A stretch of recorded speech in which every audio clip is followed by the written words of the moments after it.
welcome to another Dragon Slaying podcast. Thanks so much for tuning in. Whatever you are doing, we are so grateful to have you here and we hope you enjoy the show. Thanks to all our partners and patrons too. We have Precision Fuel and Hydration, Orm, Tiki Boo, Mountain Fuel, Outdoor Active, Vela Forte, Silver, Active Root, The Centurion Running Store, Protein Rebel, Sportsshoes.com, Big Bobble Hats, X Miles, Bourne, Side Farm Cottages, and You Goku Projects too. Big shout out to You Goku for reaching out, and patrons get a whopping 20% off at yougokuprojects.com. If you'd like some awesome discounts and support our partners and the show, then please consider joining Patreon. Maybe even treat yourself over at Summit Crazy if you'd like some awesome tea and trails merch. It's definitely hoodie season. I think, Eddie, as the heating came on this morning, a nice little... No, Gary, it's September the 19th. You can't put the heating on before November. Have thermostat. Got technology back in the UK. Turn it down. You do not need. You've got a puffer on. If you have got it on, your heating's terrible. You've got a coat on. Welcome to episode 39. Gary and I, we hadn't planned to, but this ended up being a mega catch-up for both of us. So we've decided to just put it out as its own little podcast. Hear about my epic adventure, fail, not really sure what to call it yet. You guys can hear the story over in Italy. Still a bit raw, to be honest. And sorry, guys. Perhaps you need to slow down your run, get your buff handy, get your tissue ready at the start of the podcast. But the couple of days after, when we got home, I really questioned about whether I wanted to share these stories anymore on the podcast. I do find them quite harrowing to go back. And I just feel like, oh, here comes Eddie again with another disaster story. But then we both felt sad and, of course, beat ourselves up about the decision we made. It seemed totally the right decision at the time to pull the plug about halfway. But you then sent me this message, Gary, and it hit a nerve with both of us. And looking outside the box and realizing that what we do here, though it's a very small little part of the world, it does mean different things to different people. And there's a reason that we're doing this. Here's what the message said. Hi, Gary. I just wanted to drop you a quick note. You may or may not remember me from the Lakeland. I was the guy whose story was read out by Mark at the presentation. The guy in the recovery, the one with huge imposter syndrome being backstage. Teeth emoji. Anyway, I just wanted to thank you for all the advice and tips I have picked up from the podcasts while listening to you and Eddie. Not just that, though. I've laughed and cried and been inspired by the way you guys present your love for running.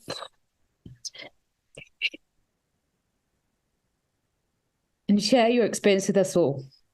I feel really privileged to be able to tread the paths you guys blaze. Well, that's ridiculous. We have a saying in recovery, something that was promised if I stayed sober. A life beyond my wildest dreams. That's life for me today and for my family too. Thanks to inspirational folks like you guys, I've set new challenges for the latter part of the year and into the next, including the Lakeland 100. It's a life way beyond anything I could have hoped for. Keep up the good work, keep blazing new trails, and please pass on my regards to Eddie for all of the above. Best wishes, Rich. Oh yeah, it did hit a nerve, and I do remember you, Rich, up on the stage, and Mark read out your story, and I got a fly in my eye when I was in the VI drinking my beer on the morning. It was very emotional, and for someone like you to say we're inspiring, back at you, buddy, back at you. I can't wait to see you in Coniston next year. So here we are, episode 39. I'm here, and hopefully as ever, we will help others to find their why, to keep going, to keep turning up, and to never go up. Even when you keep rolling that dice and it comes up with a number 1 and not the number 6 you want, it will come. Shout out to our show sponsor, Orm. The weather is turning and my wife, Lisa, needs a new waterproof jacket, so I might be abusing my non-Patreon status again soon. Yeah, she's got an eye on the Cam Leica jacket. That's a classic Orm jacket. Her Cam Leica jacket must be, goodness me, over 10 years old. And though it's fine, it keeps the wind off. Yeah, when it rains, it's seen better days. So I will be upgrading before winter sets in. And also, Reorm is trying to ensure no Orm products ever enter landfill. And don't forget, patrons get 15% over at www.theorm.com. Also, super stoked to have Precision Fuel and Hydration as a podcast sponsor. My Dragon's Back race personalized fuel and hydration plan was awesome. I jumped on a video call with sports scientist Emily. It was free, about a 20-minute chat, and there was no hard sell. But yeah, they did base their plan around precision fuel and hydration products. I had no nausea all week, which for a 6-day event and big days out on the trails, I've got to say that's a big tick. And I'll be definitely taking that strategy into the Lakeland 100 next year. Patrons get 15% off, and anyone can get 15% off their first order with the code TandTrails15. That's all caps for the text. That's TandTrails15. I saw a new product from Precision Fuel and Hydration. It's the PF300 flow. So that's 300 grams of carbs. That's a whopping amount of carbs. I think if you do the maths, I was on about 60 grams of carb an hour. Dragon's Back race. That's going to keep you going for roughly 5 hours, unless I've made a spectacular error with my maths there. That's a lot of time out on the trails. Thanks to all our patrons, partners, and sponsors for supporting the Tea and Trails podcast. You can find links for all our sponsors at www.teaandtrails.com or in the show notes. Does anyone read the show notes? I don't know, Gary, but you very diligently every week put it all in. So we'll say loads of people read the show notes. I have read other podcast show notes. So yes, that's why I'm quite mindful about our show notes. You're so good. Okie dokie. Yeah, share with us then. You, Bryn, Tot Dret, lots of elevation, not so great weather. Come on, spill the beans.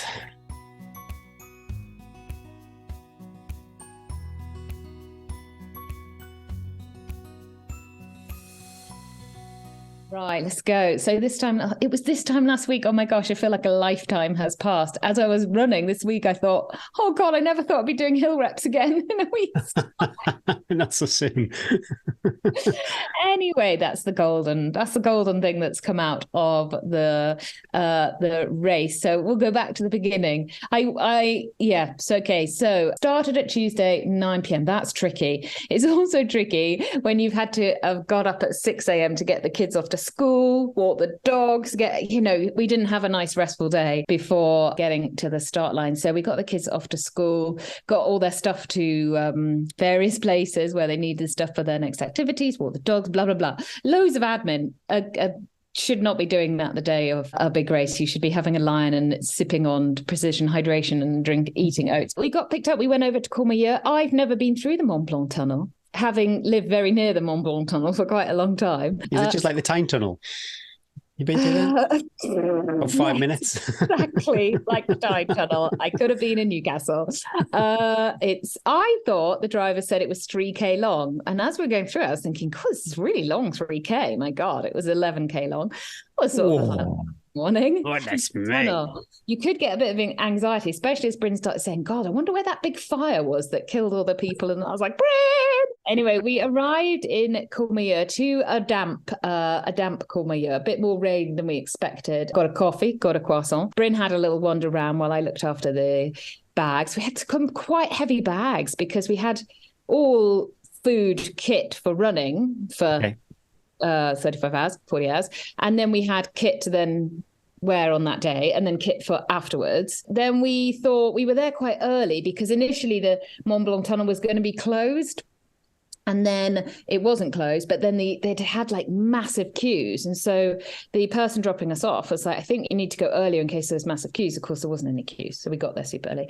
I said to Ben, I think that there's a bus at 1 to get us over to Gressigny where the race starts. Should we try and go on? So we lugged all our bags about half a mile to where the bus stop was. And we sat there starting to sweat a bit because the sun came out and then there was no buses. There wasn't anybody there. We're like, I don't think we got the right time. Oh my God. Oh my goodness. So let's go back into Courmayeur and go and get some lunch. So we went back up with the bags up the hill, back into Courmayeur and had the saltiest pizza. And do you really feel like eating a pizza? Like 6 hours. Salty pizza. It was quite salty in this very small little restaurant. But anyway, we ate it, went back down, got the bus. And Bryn had been a professional and like gone to sleep at every opportunity. but I hadn't yet. But the bus, I just got on the bus, put on the most boring podcast, not ours, and managed to sleep for most of the way. I reckon I slept for an hour and a half or so. I could feel us, like the bus going around like all these mountain bends. I just kept waking up thinking, don't open your eyes, because I just knew I was going to feel so rough if I had my eyes open. So I was like, just keep them shut. So there's nothing to say, keep them shut.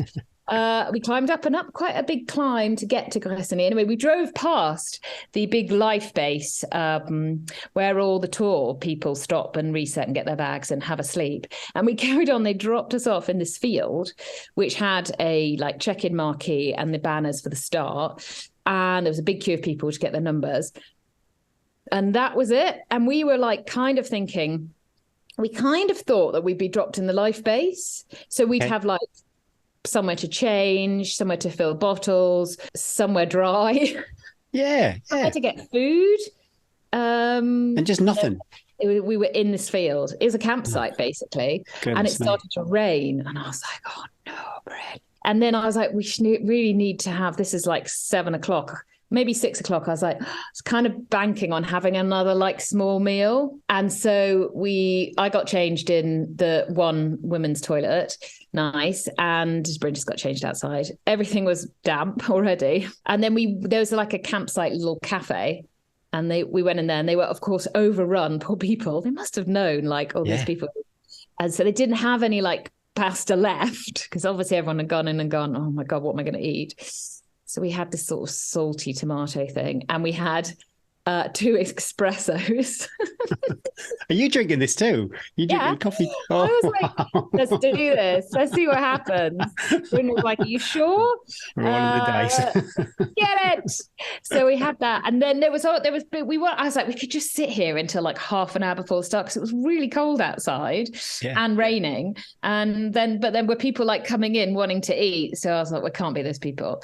So we gave up, and then we went back down to start, put our sort of bags into the bag drop, and then I put on full waterproof layers, and we sort of walked away from the start and tried to just like sit and be zen for the hour before the race. So that wasn't ideal, but it wasn't like, if the rain had been worse, like it was just drizzling, if it had been like pouring as it was later on in the race, I don't know what they would have done. It would have just been a mud bath. How many years, sorry, Eddie, how many years has this race been going? The third year of this race running. They kept saying that. I was like, yeah, I can tell. There was no kit check. There was no nothing. Anyway, got to the start, dark now. Oh my God, they love the starts, these European races, don't they? They get you there for like 20 minutes. The mayor comes on, the local honey sponsor, the meat giver, everybody has their say, and you're just like, oh, I feel so sick, just please get me out of here. And we could see up because it was pitch black now, but we could see head torches of either people going up, race people, or tour people going up the climb where we were going. So that was really cool. We started like quite near that we could see the back. Let's just say we were like, I didn't want Bryn to go off too fast. I'd warned him, like, because he's good. He's good at going off fast. Like, he's strong, but I'm like, you've really got to control that urge to put any effort up that first climb. So we were sort of like 3/4, much nearer the back than nearer the front, but it meant the first climb. So it went off and really narrowed straight away into like these little back streets. So you have about a mile of running till you get to the climb. Lovely. James from Centurion had sent me a message saying, enjoy the 1 mile of running. And I kept my jacket on because I was like, I just can't take it off. And of course, as soon as we started running, I was like, oh my God, super hot. I'm so hot. We couldn't stop though, because there were so many people. You couldn't like step off the trail. You were in like this salami conveyor belt. So we took it in turns to like unzip the jacket, the other person hold the bag, get the jacket off. I was like, there's no way I can go up a climb in this jacket, which was the right thing to do. Climb starts off very soon, becomes single track, like big, like man-made steps, but they're big rock step ups. So you were then like, and they were all hairpins, every hairpin like waiting, because people were having to do like these big, because it wasn't flowy, it was like stop, start, stop, start. Oh, that sounds really frustrating. I was so glad not to have race anxiety, because I could see head torches what looked like miles ahead of me, but I could also see head torches already like rows and rows of them behind. It's amazing the way that like they're spread out within like a mile. Was amazing. It was so like you literally couldn't like put your poles down. You couldn't like you were like. Fortunately, Bryn my nose was up. And I was like, I'm so sorry, because I have my cycling shorts with no pants on underneath. I was like, the guy behind me is either really enjoying this or is like, oh, my life. And at one of the big step ups, Bryn, like, because you need a bit of forward momentum, but if the person in front of you hasn't moved off and he went, whoa, fell right back, squashed my nose. I was like, oh my God, if it wasn't I'm not too sure I like the sound of this, Eddie. Core strength, I wouldn't have held up. I pretty much held the whole race up going, put it back up. Anyway, so I didn't enjoy that first like hour. That I found that quite like my breathing was elevated just because of the stress of like, God, and then you'd have to like push to get up this bit of climb, and then you'd be standing there again. It was really hard to get in rhythm. Then we came through like a little village, and there was a little fairy lights, and there were people sort of giving out water. Lots of people on this first bit of the course, encouraging, as my children say. And then it opened up, and that was instantly better, cooler, more air. Even though we were still in a line, it just felt in this full of cow poo meadow. This is back in my happy place. And there was a little gap. So there'd be like 10 of us in a line, and there'd be a bit of a gap. So you felt like, okay, we can start getting into a rhythm. I thought, this is nice and easy. I'm going to eat a bar up this first climb because I'm going to go for solids first and just get something solid in my tummy, because I can just spend the climb basically entertaining myself with like a little bite of bar and seeing how many chews I can do and getting up there. The climb, oh my gosh, I think this climb is one of the longest in the race. I think it was about 1,000. So of course, if you ever do any of these Tour de Géant races or thinking about doing them, they lie about all the distances and the elevation. And this drove Bryn absolutely mad. And so this one, I think on paper was like 1,100 up. It wasn't. It was about nearer 1,800 meters up of climbing in about 6 or 7K. I mean, it was mega. As a Brit, we struggle to visualize that. I don't know how. Kudos to British people that aren't able to train on that terrain. Like, wowzers. As we're climbing up, we could hear from a long way out people at the top of the col, ding, ding, ding, ding, ding, ding, ding, ding, ding, ding, ding. But it took us another like hour to get to the ding, ding, dingers. And we could see the head torches like doing the switchbacks and then doing the vertical up. But we couldn't see. I was like, oh my God, that looks like they're going to need to be on a rope to get up that bit. It looks so steep. But anyway, climbing up, and I was thinking, I'm very nervous about coming over the top of this with all these people in the dark. Are all these people going to then go like absolutely pile off down this descent? It takes me a little while, even in daylight, when I come off the top, to adjust to running downhill. I get really watery eyes, and my legs. Bryn is much quicker at like finding his legs. It takes me about 10 minutes to get my legs to bend again, my rusty old legs. And then once I get in the flow, I'm good. But that first bit off, so as we're climbing up, I was like, oh my God. Anyway, we climbed up, eventually got to the top of this col. Beautiful, all these crazy. Bryn was like, I could smell the beer a good 10 minutes before we got to them, of the fumes coming off these supporters. But we went through, and of course, as a woman, with very few women in these sort of races, you're treated like a rock star. And so that was awesome. We came off the top. Our plan was like, right, we get off the top of the first climb, we start running straight away. Let's not faff, get off the top, and then we'll put our poles away after like 10, 15 minutes, not stop at the top and get cold. This is a good tip if you're in a high mountain race, because it's 3,000 meters as well.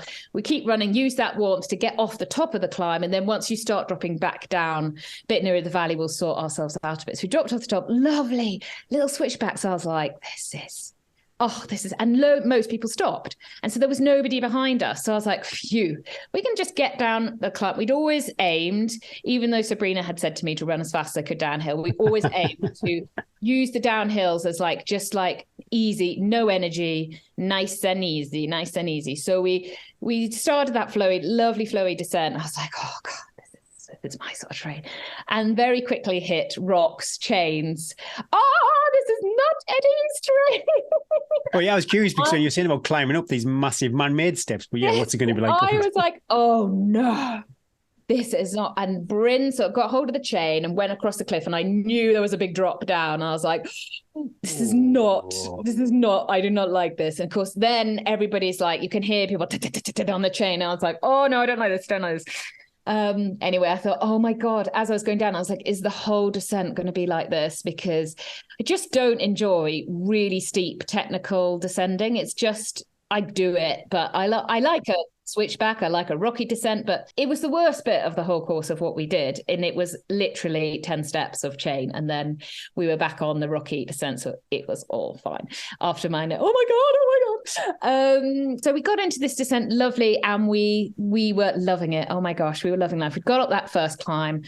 We just cruised down the descent. We overtook people. This was incredible. Normally in like these mountain races, the downhill is when I lose all the places, but we were over people. A couple of people would come past at the top. This was sort of the story of the 4 climbs that we did. People would come past at the top really fast, like it was a 40k race. And I'd be like, oh, you've just walked up a climb, so you're not going to actually hammer yourself down. And then about halfway down, we'd go past them again because they would have just blown. But you've got to keep the fueling in as well as you're going downhill. And that does require slowing down a little bit as well. So we took it in turns to lead. Bryn tended to lead off the top because he's better. He's got these footballers' fast feet off these rocky things. So I just follow where his feet were going. And then as it got more switchbacky and into the woods, I'm better on the rocks and the roots and stuff. And he would then follow me. So it was really nice because you could turn your brain off for like half the climb. And then we just check him in. You'd be like, you're right. And then just be laughing. And a couple of times people would join in, like realize this was the fun train. Are you and Bryn, do you have a lot of chats? If I run with Lisa, not a lot of chats, but it's nice that you know, so comfortable with each other. We did on this, like, especially the descents. We sort of kept morale up by joking. I kept calling Bryn Scott Dret because he would go down the descents, and I would just have my head torch like on dim unless it was really technical, and then I'd turn it up, and then Scott would suddenly join the party and decide we'd need to run really fast down a bit, and then I'd try and turn my head torch up to a bit brighter, and then I would go off, and then I would totally lose him, and then he'd be like, are you still eating? I'd be like, well, Scott's joined the party, and so it's quite hard to do anything apart from just try to stay alive and not eat dirt behind you. He loved that because he was like, I'm really pushing you now.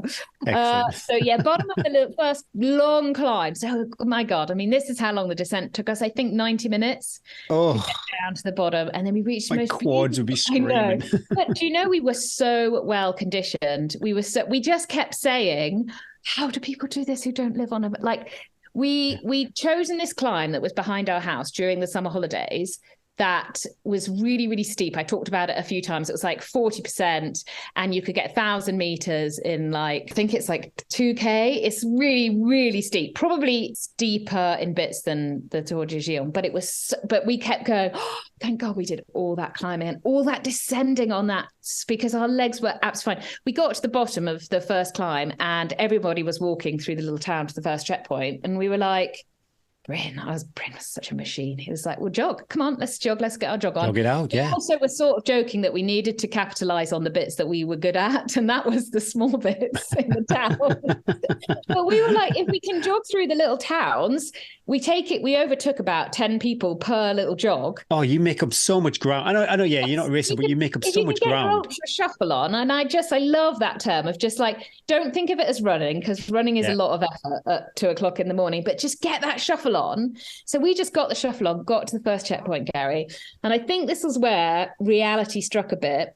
And they said, we've only got water, no Coke. And I really rely on Coke. And the only thing they had to eat was dark chocolate buttons and some apricots. And I was like, oh no, we had enough fuel that we weren't going to rely on the checkpoints. But I had kind of thought, I love my Coke in 2 or 3 cups of Coke injection at a checkpoint and a bit of banana, of which when you're looking forward to it, that's it's a blow, isn't it?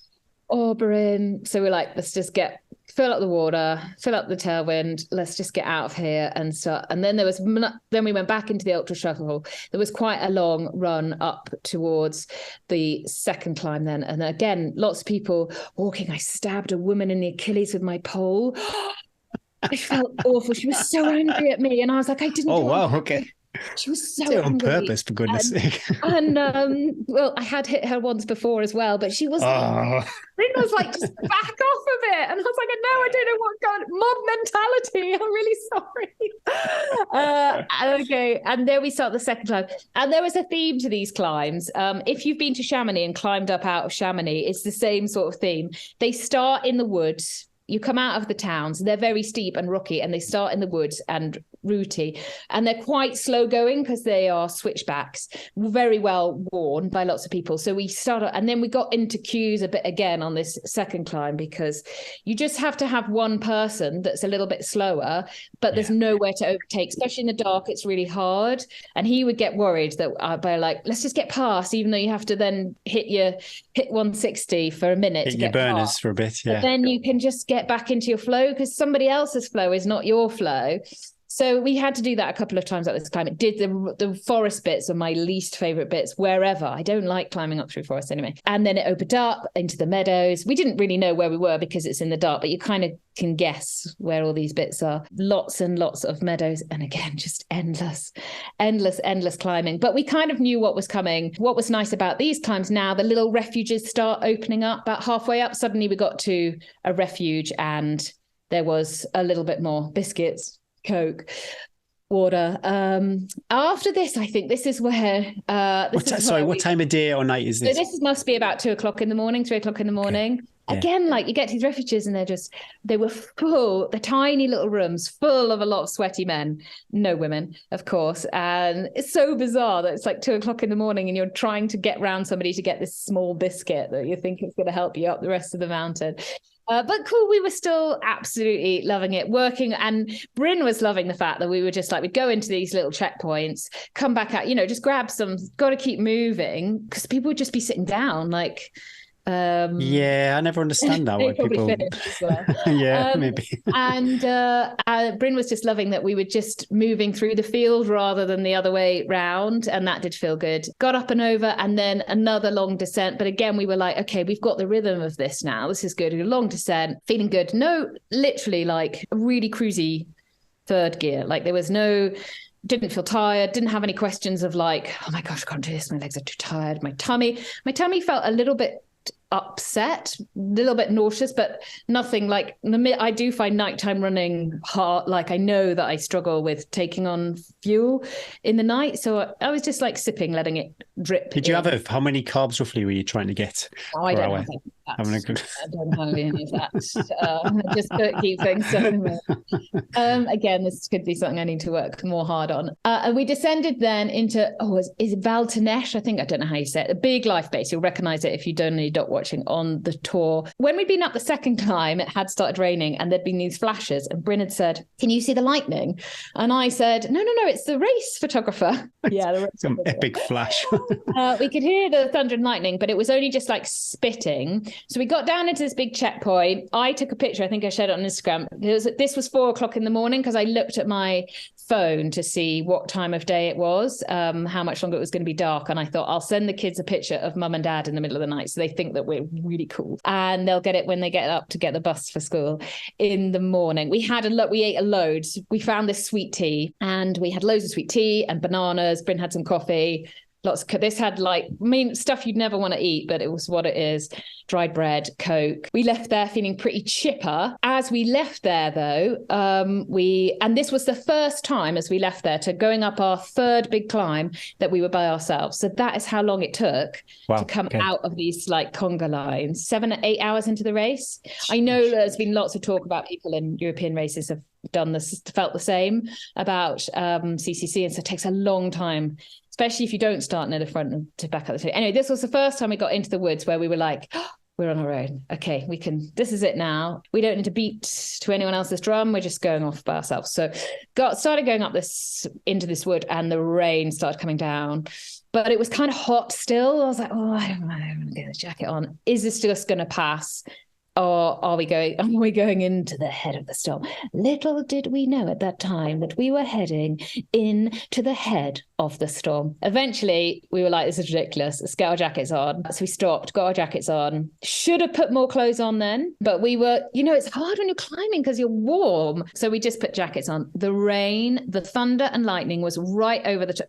I would never go up in the mountains in those conditions on a normal day with thunder and lightning direct. Bryn was like, the thunder and lightning is now directly over the top of Edwina and Bryn holding their lucky poles.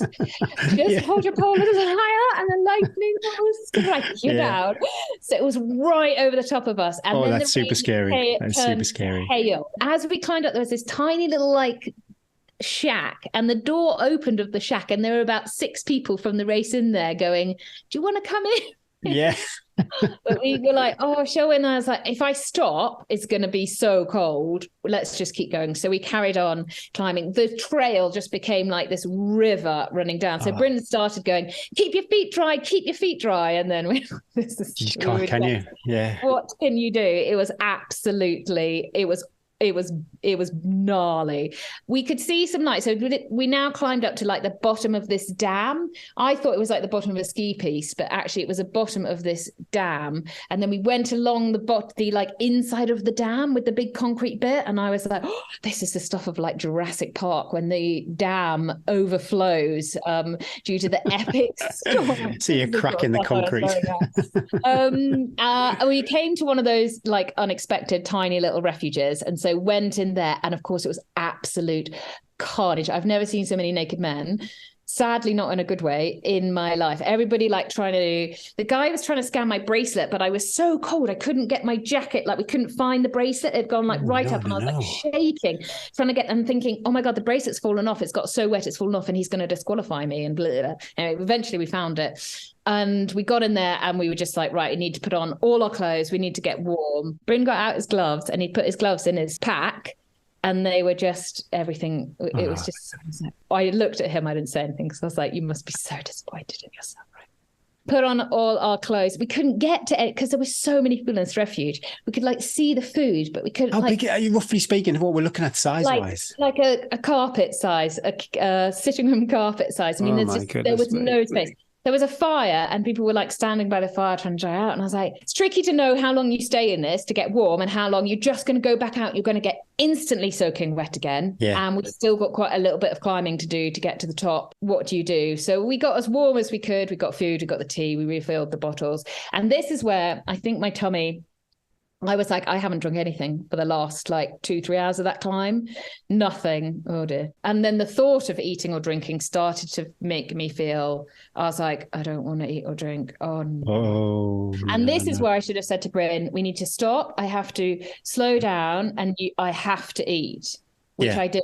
And I should have, because not that I thought I should say this, but I don't want to, but I just didn't think it. But now looking back, I'm like, this is where I should have said, I can't, the cold, and talking to the doctor who took his dad off the mountain, he's like, the cold numbs that like needing to eat or drink because your body's obviously trying to keep itself warm. Yeah. So he said, we see all the sickness in the first few days of the tour when it was really hot. Then we didn't get any when the weather was mild. And now when it's really cold, the body does the same thing and just goes, because it's trying to keep itself warm. So it's super interesting. Yeah. Super interesting, isn't it? So I should have gone at that one, but it was so like, there wasn't even anywhere to chait. Like, it wasn't like, okay, it's so nothing like the spine of what I felt for people doing the tour, like going in there, like when you're off your rocker, nobody looking after, like there's nothing. It is like survival up there, mountain survival. So we left. It's hard though to give. I don't want to like defend them, but it's a lot harder to get like infrastructure up there. Mountain people, Gary, we know from living here, if they want something up a mountain, they can get something up a mountain. They can get cows up the mountain in slings. If they want a chalet up the mountain, if they want a party up the mountain, they can get it up. So I get that. But so we set off and dawn started breaking, which was lovely. Unfortunately, dawn came with just this endless rain and thunder and lightning. And we were now onto a little bit more rolling terrain. It was very, very muddy. Very muddy, very slippery. We saw a few people go absolutely flying. And it was very up and down. And this is where I've heard of this too from the tour, people doing the tours, where you could see fire track roads like looping down to sort of where you're heading. You think, oh my God, I'm going to run on a bit of fire track. We literally had been on mountain pass for most of the past like 12 hours. And it would take you to the fire track and then it would go, but you don't need to go on that. You can cross over and now come down this shitty little muddy track, cow track for 200 meters. And then you're going to cross the fire track again. You're like, you could have just brought us around there. It would have been so much easier. There was a lot of that. We just cracked on. Morale was still high. And then there was a bit of fire track running, and I'd heard about the fire track running. And I was quite looking forward to this bit because I knew Bryn was good. He'll get me moving, and it is ultra shuffle. So we ran all the fire track, most people walking. I don't think hardly anyone else was running. So we felt like this is so good. We're handling this so well. Got to another little refuge, this time a little bit lower. So there were more people manning it, and it was outside. So a little bit more space. Old men serving it, again, being a woman, they were like, come, what can we get you? Drank a lot of Coke, ate a lot of bananas. So I felt better. Again, this is like, this is nuts. South Downs Way is like a different vomiting story so far to this. I was like, this is fine. I'm just going to have to eat more at the refuges and then just sip on stuff when I'm moving because I'm just not feeling it. And I knew I really didn't want to get sick. Once I start getting sick, I can't stop the vomiting and the retching, and that is what. And so I was like, if I can keep a lid on the not actually letting anything out, if I can keep it. I'm sorry, graphic, but I'm sure. Do you think it's an imbalance then? Do you think that's ultimately what it is? I think it's an imbalance, and I think what I need to do is get some anti-nausea medicine. This is what the doctor said as well, to take it when I feel like that, so the vomiting doesn't start, or even take it at the start. But I need to really concentrate on my fluid levels. Spend a bit more time in the race rather than just in being a dick and messing around with my husband, concentrating on what was going in, what I was actually fueling myself and looking after myself. Anyway, got down to the refuge. Weather now became apocalyptic. The rain was just full waterproofs on now, gloves, hats. This was not the sunny adventure. I said to Bryn, this is proper spine. I was like, this is what it's like. You can't see anything. Everything's wet. Pants are wet. The course was a bit shitty at this point. We weren't really climbing up any mountains. We just kept doing these really pointless little ups and downs, and it didn't feel like we were getting anywhere. Then we did this massive climb up, felt massive. And then the sketchiest descent of the whole thing was just this like slidey mud, steep switchbacks. Again, people were like, oh, it's just awful. And you're a bit tired. And I was like, why do we need to do this? Not what you'd signed up for, was it? Yeah, not what we signed up for. Anyway, then more fire track. And then I was like, I don't know why I was looking forward to the fire track. This is awful. We got to keep. Everybody was like proper hoods up. It was just like, oh, this is miserable. No chat. Even Scott had gone quiet. He was not. Got to this refuge again, absolutely. And I think on a beautiful day, lots more people would sort of be outside because the weather's so bad, and probably people were spending longer at these refuges. We got to this refuge, it was full of people and no space. And so Bryn took in charge to go and find food. This is where I saw Carol Morgan, who was doing the tour, which was lovely, so lovely. And I was like, she kept saying, so how are you doing, Eddie? What? Tell me all your news. And I was like, we don't need to do this now. And then she asked me that about 4 times. And I was like, you don't need to talk. I can't imagine, she must have been on day 4, day 3. It was Wednesday. Oh, wow. Yeah. We don't need to talk. We can just touch and hug. So that was lovely. Bryn bought me, and this was the start of Eddie's demise. Bryn bought me some rice and soup, which I thought at the time, yes, something hot. So I ate that. It was a big mistake, Gary, and I had some more Coke. And then he was like, do you want a banana? And I was like, no, I don't want a banana. Oh, my goodness.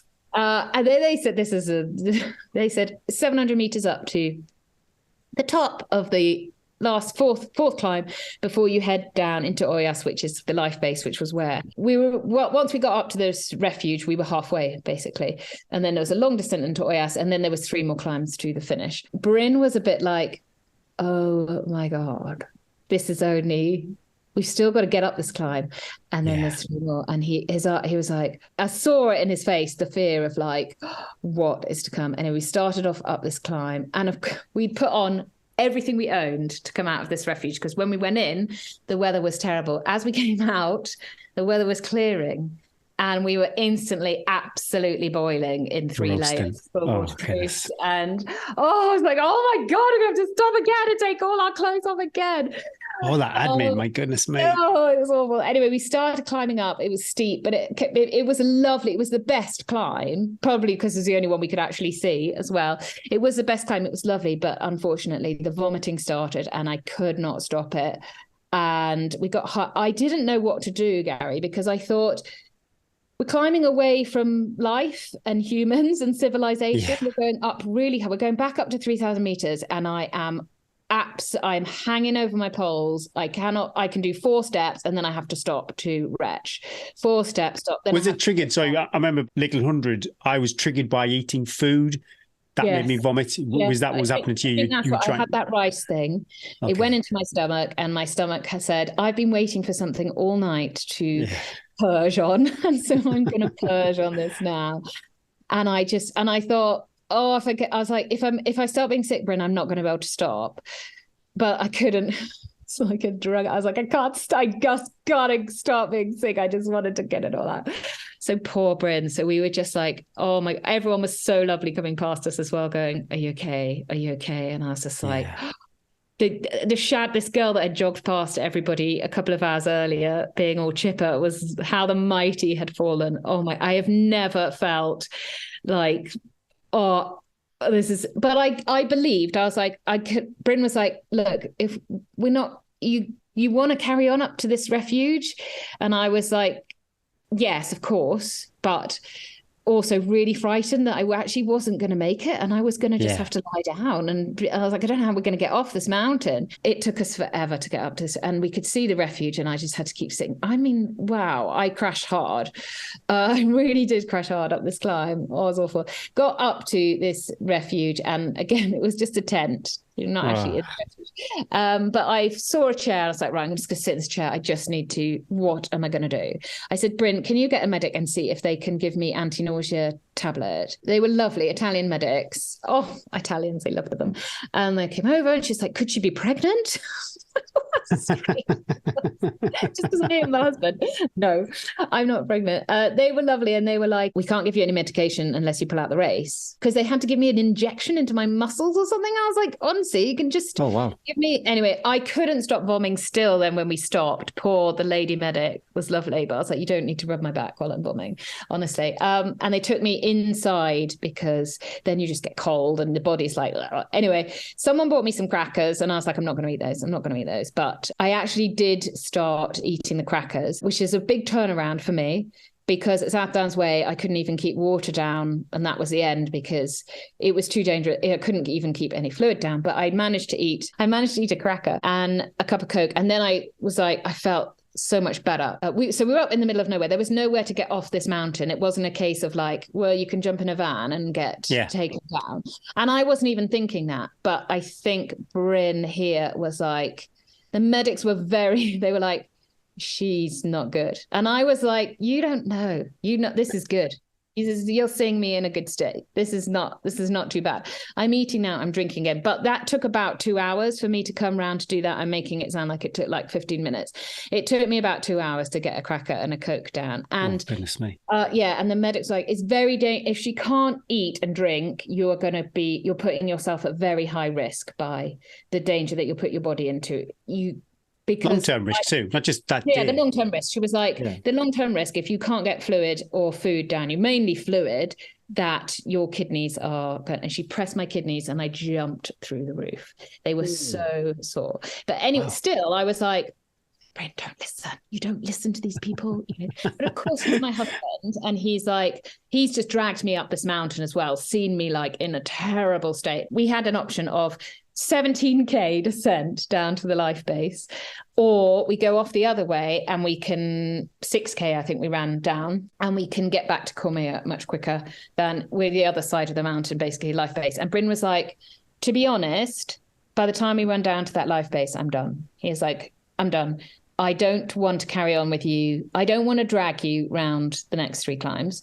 And I feel that what you're going to put yourself through and what I'm going to have to put myself through to now do the next half, I don't think he'd like prepared that how degrading like the second night was going to be. We'd only done one night and half a day. And he was like, I don't think I had prepared that I have got to, yeah, like it's more than 100-mile race of what you physically have to put yourself through. This is mega. He's like, and I've got to leave for work at the weekend and go and do a week away of work. We've got to be back. And this was our foolish error. We've got to be back to pick the kids up from school. How will we, our Skittles, our things, we'd aligned so many of them. And yet when it came to the like, right, this is really, really tough. This is going to get really tough now. You've lost the spark that was like keeping us going. But I think I would have rallied. I felt so much better. And when we handed our bibs in and we came off the mountain and it's a whole other story, but we came down with the Italian doctor who Bryn was like, he's like, I've done the tour 3 times. And he took us down this little path. And Bryn was like, you were like flying behind him. And I was like, I kept saying, I feel fine. I feel better. Yeah. But I think the danger element, and Bryn had been so like, I just think he wasn't quite ready to dig that hole, which I commend him for that. Though afterwards, of course, he felt really guilty because he was like, you would have, if I'd said, go, come on, let's get down and take it climb by climb. And had I been feeling fine, I would have said that. But because I just felt I was just like, and we'd always said, we will do if the other person goes, I don't want to do this anymore. Yeah. I'd sold this to him as like this lovely mountain, sunny adventure. And it was not at all. It was much harder maybe as well than we thought it would be, but also the rain and the weather had made it doubly as hard to be halfway and to be like, we've got no dry clothes, we've got nothing. I have learned through all the races I've done when we've had kids, I can put that, my mothering side goes to the side, but it's taken me a lot of practice. And we talked about that. And it's taken him giving me a lot of support to go, when you're in that sort of situation in races where it's like, you have to focus on yourself. I've practiced that lots of times now, and I'm really good at that. I use the kids to like fuel it, but I'm not worried about them.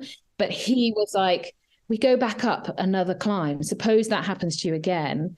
I have to get you off. We have to go and pick up the kids. So I was going to say, I think, you did rally as you're coming off, but you never know what was potentially ahead. There hadn't been a whole load of fuel going in for like, we'd been at that refuge for like a couple of hours. And as Bryn is mocking me now going, I had a cracker and a Coke. I'm good to go. Chief, put me in. We don't know what would happen. I think I would have. I know myself. I think we could have got down to that life base, stopped. We had some frozen meals with like 1,000 calories. I think I would have been all right. But I actually think Bryn was like, we hadn't prepared ourselves to that. He hadn't prepared for how really hard that second night was going to be. So we made a decision, handed our bibs in, and then had quite an adventure getting off this mountain with this Italian doctor who had parked his car, like, as I said, like 6K, we think it was, down to his car. And then there was no road. And so he just drove us along this mountain path and picking up his mates along the way. Their radios didn't work, the medics in this refuge. So they couldn't even so when we were trying to work out whether to go down to this life base or get picked up, they couldn't communicate with anybody because the radios weren't working. It was all of that. Goodness me. God, thank God that the limbs are working. Anyway, it took us ages. It was just awful. Oh my gosh, the very low point then of just trying to be. We eventually picked up like the death shuttle bus full of DNFs. Oh, horrible, horrible place to be. And Bryn's never gone through all that. And the next few days were pretty rough. But what has been lovely has come out of it is we had that small demi adventure together, which we loved. And then we've processed like the last 2 or 3 days. We had an extra 2 days together when we were meant to be running. We just like pootled around. We watched a couple of films. We took the dogs for a walk, and we just talked it all through, like the decisions that we made, what was good, what was bad.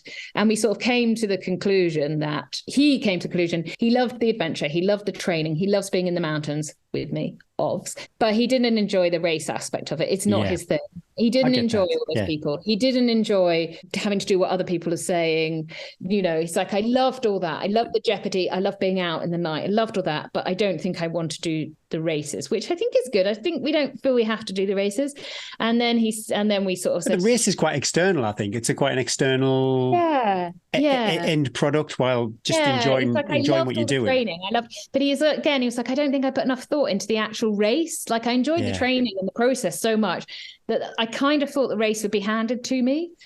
Which again, I think loads of people think that you work so hard in training kind of thing. And the other thing we decided, a big thing, was that when we go and do these mega things, his mega thing, whatever, the next thing might be, he'll do it by himself and it won't be talked about on the podcast because he didn't sign up for that.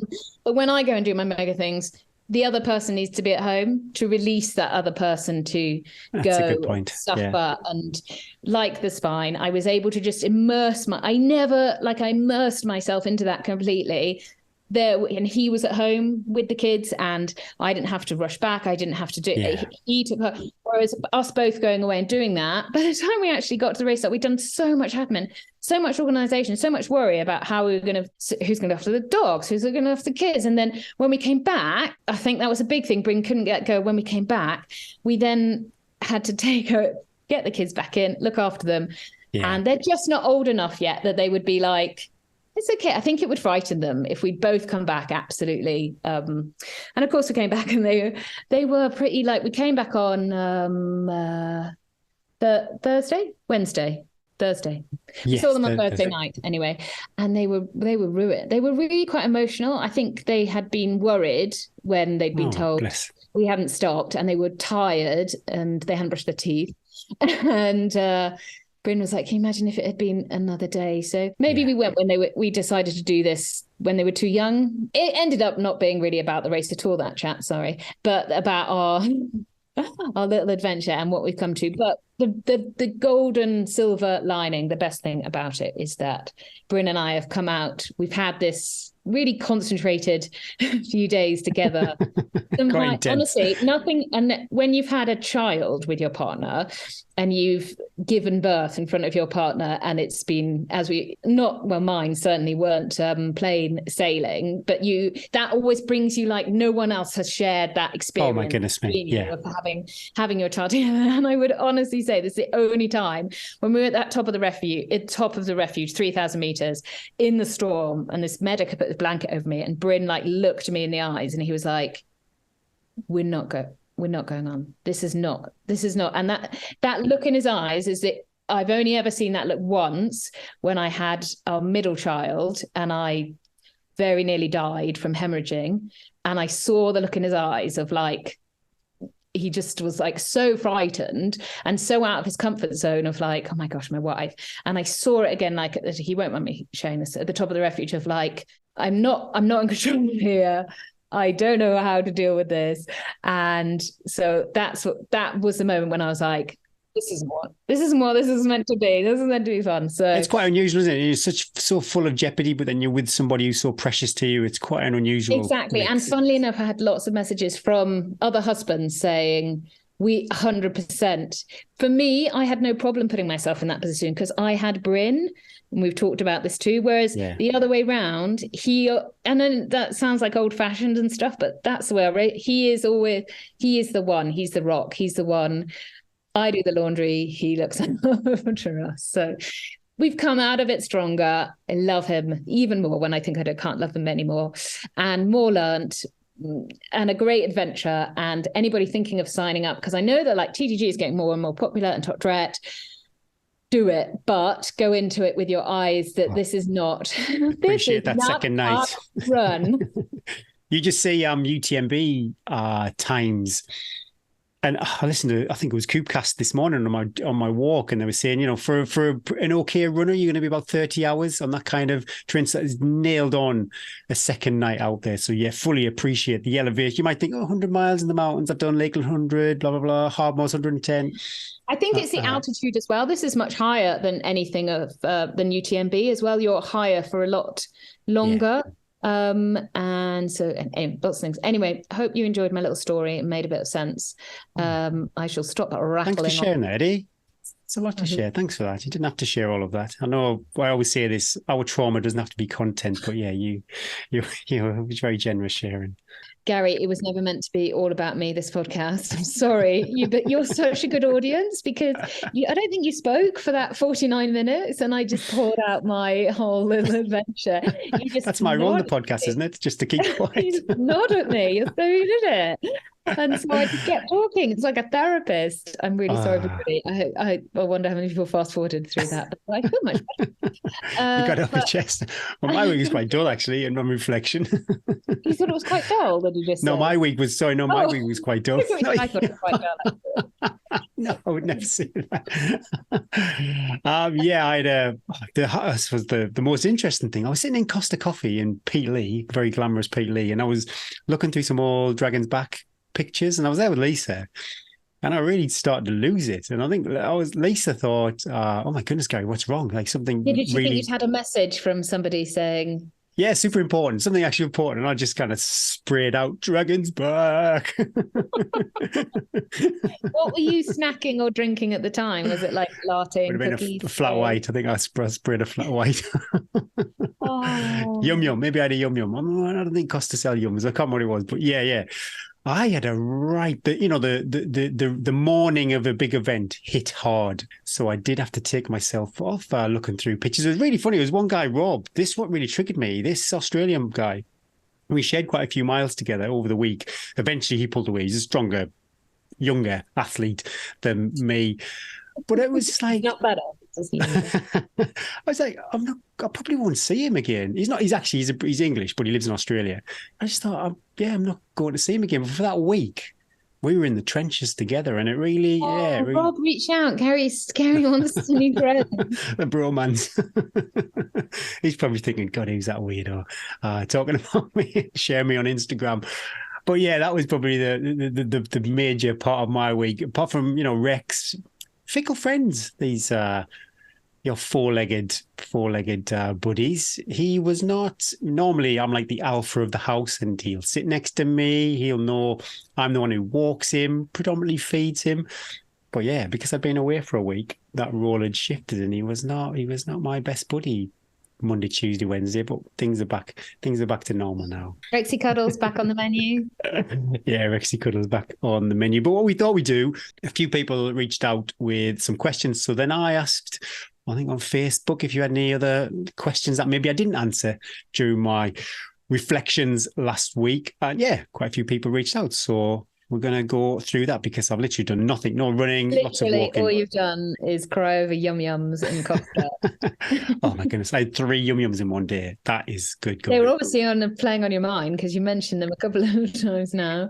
That's my kids' dreams. Like when Bryn goes travelling and he comes back, they're not Yum Yums, but he buys the boxes of Dunkin' Donuts from the... But it's really weird, Gary, because there's always it says box of 10 and there's always only 8 in there when he comes back and he says, oh no, the guy only put 8 in. It's really strange. Yeah, that's exactly what I'm like when I come back from the shops with a box of 10 donuts. Are they always giving it out for free as well at the door? The pastry box we did. This is actually, we were in totally off tangent. Krispy Kreme, the donut shop, and they gave away. Isn't it Krispy Krispy Kreme, I don't know. They were giving away their rejects one day in... No, Gary, you've made this story up. What a time to be alive. That was awesome. This guy was coming around giving me little reject misshaped donuts. And he realised he'd hit a complete sugar addict and down every aisle he was like, they don't give him any more. Yeah, no more. But yeah, we have got some questions, half a dozen questions. So I'll try my best to answer them. I'll read them. You answer. Okie doke. Sharon Dyson, how many times did it cross your mind that this was too hard, if at all? And on average, how many hours of quality sleep did you get each night? This is going to sound like a big, heavy flex. It never, ever crossed my mind it was too hard. I was after day one, I was very mindful of it. It's not going to be a very pleasant week in that heat all week, but it was never, ever too hard. Yeah, that never crossed my mind once, actually. I did check my Garmin because every night was pretty poor sleep, to be honest. But apparently I had about 5 hours of sleep, but lots of loo breaks, so not not very good quality sleep. But yeah, 5 hours, I think that sounds pretty good. I'll take that. But yeah, I was more on than a lot of reflection. people have got. Oh, goodness Are me. you not charging your Garmin overnight? How did you? No, I left that on. Because they're not huge days, so the Garmin will last the day. Steve Taylor. Oh God, here we go. How much gym work? How is Gary so buff, basically? How much gym work, strength training have you done in 2023 relative to previous years? Also related to how much does he think the incline treadmill sessions helped him kick ass lately? Well, Steve, thanks for the question. I did a lot of gym work, but only at home. So I'd probably do that kind of 3 times a week anyway. I was very diligent with that, but I was always limited with space and physically amount of weight you can lift. So yeah, I definitely think it's played a part this year. I can increase the weights down at the gym. The incline treadmill, I don't think I really turned to that with enough time. It was a bit late, wasn't it? Yeah. But 100%, you've got yourself, you've got Andy Berry, Russell Bentley, Elsie Davis, all these like top performing athletes crushing it on the treadmill. So definitely, definitely in good company. And yeah, 100% I will carry that on for 2024's Lakeland 100. My squat rack's calling me. I stopped doing weighted stuff when we were doing so much hill work, but I've got this week, I'm like, right, I've said Tuesday, I'm going to put that bar on my shoulders again. It's Tuesday. Yeah. I'm like, oh no, it's just the first one. And I'm like, oh no, I don't want it. I might hit the gym hard, actually. I've got about 8 weeks before I start training again for Manchester Marathon. So yeah, I might kind of, once my shin. I'd be very wary. You need 4 to 6 weeks. Don't hit the gym 4 to 6 weeks, because hitting the gym hard requires a body that's able to break down and then build itself up again. And at the moment, your body is still very broken down and isn't building up again. So you need to be really mindful of you're actually able to function like a normal human being over your yums. Even like in a couple, I would definitely not no weights for a good month. Oh, okay. Interesting. Yeah. This is what I learned as well from my spine recovery, was how long the body is still in its catabolic state of eating itself, basically. Anyway, Steve Tayller, I'm curious about your collagen journey. How long have you been supplementing and what feels different? Oh, goodness me. I can't remember when I started supplementing. Yeah, but it did take, I'd say it did take a good 40 days before I felt any difference. And it's interesting. I'll answer this other part of Steve's question. It's not really, I don't feel any different. I just don't feel my old chronic knee injury anymore. So it's not like, oh, wow, I'm on collagen. My hair, my nails, and my skin are wonderful. Yeah, fair enough. But I don't feel any different. I'm just not, the only time I think about my knee injury is when people ask me about collagen. Other than that, which is, I did 6 days in the mountains, up and down, lots of elevation. And it never, no more than any other part of my body was playing on my mind. So that is my takeaway from collagen. Dean Thatcher, my question is, now you've gotten to see the awesome Snowdonia landscape, and having already done the Bob, is a possible Paddy Buckley round maybe in the future? Oh, Dean, I've thought long and hard about this, and I would love to, but I'd have to say it's a no. My approach to the Bob, I fully, immersed myself in that. I got to know the course. I supported other people's rounds for that, and I did a failed attempt, lots of recce's, and because that's how I'd want it to be, and I physically don't think I could get and do any of the other rounds as easy as I can the Bob. So as much as I'd love to have a go at the Paddy Buckley, I don't think I would, just because I couldn't approach it how I'd like to approach it. I know a guy who'd jog around in front of us around the Paddy Buckley round, laughing at us if ever we decided we'd like to have a big day out. Mark Bellis, how did you handle the heat over the event? It was crazy hot at times. Plus, are you auctioning the bucket hat? It's iconic. Oh, goodness me. I'm very attached to that bucket cap. Very attached to that bucket cap. And I did, Kogo, I checked their website and they don't have a bucket cap. So that was the first question. But I've seen some exciting messages saying there could be something in the pipeline. Yeah. But as far as, signature kit. As far as the heat, I just slowed down. I slowed down and I drank more. It was as simple as that. Unlike a lot of people, I do look at my heart rate quite often as a metric to see how I'm doing. And if the numbers weren't pretty, I'd just ease off. It was as simple as that. Fortunately for me, I wasn't really racing anybody apart from me in the course. So there was no ego attached to it. Yeah, just simply took the foot off the gas. Jim Cutton, first, kudos to you, Gary. Number one, food in camp or on the trail that unexpectedly became a winner, i.e. that you might never have thought to be otherwise. Two, any strengths or weaknesses in the training program leading into the race. Oh, well, it's going to sound like I'm kind of giving a big shout out to our sponsors, really. But Precision Hydration Chews, I had never used that product until the Thursday before Dragon's Back race. I thought, oh, I better try one of these because, yeah, major food fatigue could set in. And those little guys, they're mint and lime, but they're not mint and lime. One is mint and one is lime in the packet. They went down super easy. And I also really like the Active Root Chews too. My highlight, probably food of the day, was in breakfast. They didn't have waffles every day, but if they ever had a waffle on choice as one of the choices in breakfast, that was just like the sugar hit I needed. Half an hour, 45 minutes before I would leave the camp.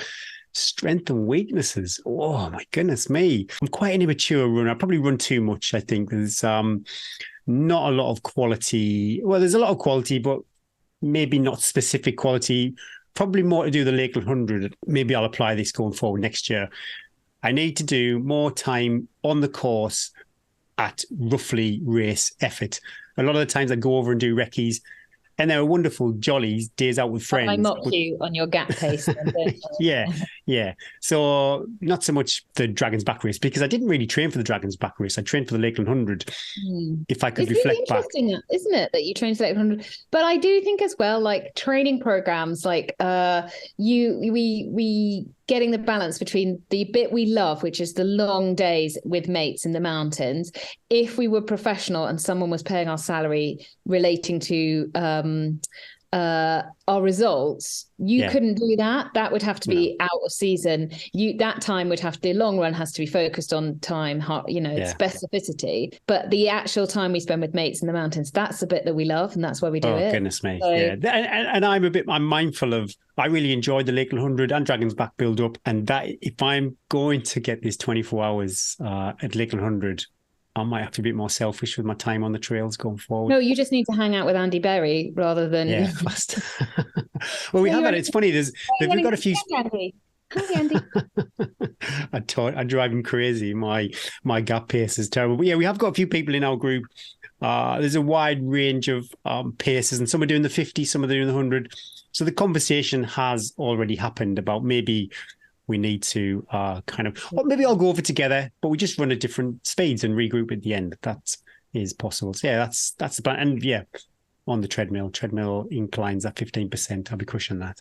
Alison Christie, how did you handle the unseasonal heat? Lots of people worried about you in the heat. For goodness sake, it must have been a challenge without time to acclimatise. Thanks to our typical British weather, I took part in a 50-mile event and could barely run after 20 miles. It was such an effort to finish. Oh, wow, that's super tough.